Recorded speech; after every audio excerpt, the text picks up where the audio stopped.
আমাদের সামনে তো ক্লিয়ার হবে না।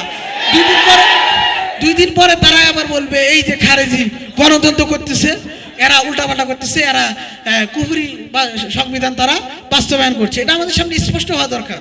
মাননীয় স্পিকার, 2006 সালের নির্বাচন,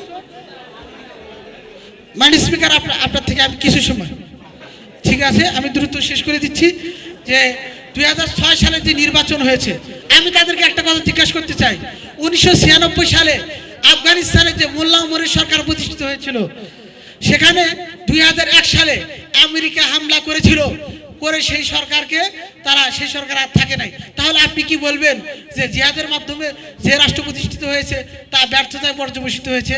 আপনি কি বলবেন? বলবেন না।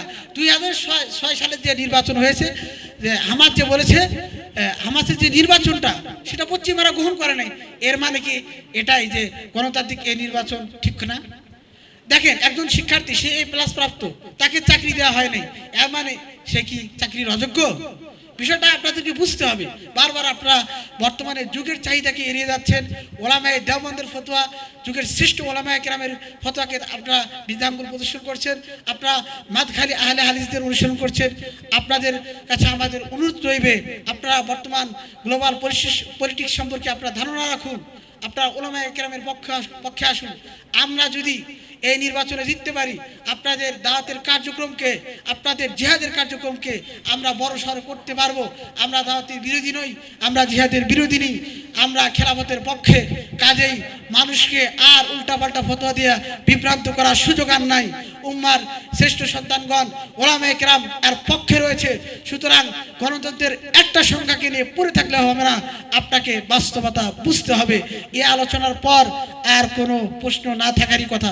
তারপরেও যদি তারা 36 অ্যাঙ্গেল ডিগ্রিতে বেঁকে বসে, তাহলে তাদের জন্য আমাদের সঠিক পথ প্রদর্শনের জন্য হেদায়েতের দোয়া করা ছাড়া আর কিছু আছে বলে আমি মনে করছি না। মাননীয় স্পিকার, আসসালামু আলাইকুম ওয়া রাহমাতুল্লাহ।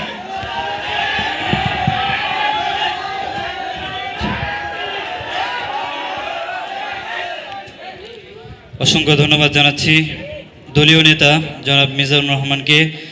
তিনি তার দীর্ঘ বক্তব্যের মাধ্যমে একটি কথা সাব্যস্ত করতে চেয়েছেন যে গণতন্ত্রকে বাদ দিয়ে ইসলামী খেলাফত প্রতিষ্ঠা করা সম্ভব না।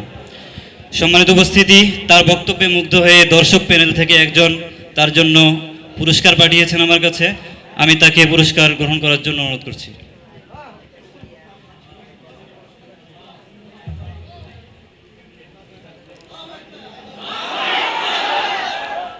পুরস্কারটি পাঠিয়েছেন আমাদের তাকমিল জামাতের বড় ভাই হাসান মাহমুদ। সম্মানিত উপস্থিতি, আমরা ছায়া সংসদের একেবারে শেষ পর্যায়ে এসে উপনীত হয়েছি। আমাদের মধ্য থেকে আরেকজন মাত্র বক্তা বাকি রয়েছেন, আমরা তার কাছ থেকে বক্তব্য শুনব। এরপরে আমরা আজকের ছায়া সংসদের সমাধানমূলক বক্তব্য শুনব মাননীয় স্পিকারের কাছ থেকে। তো এ পর্যায়ে আমি বক্তব্য রাখার জন্য অনুরোধ করছি বিরোধী দলীয় নেতা জনাব মাহদি হাসানকে।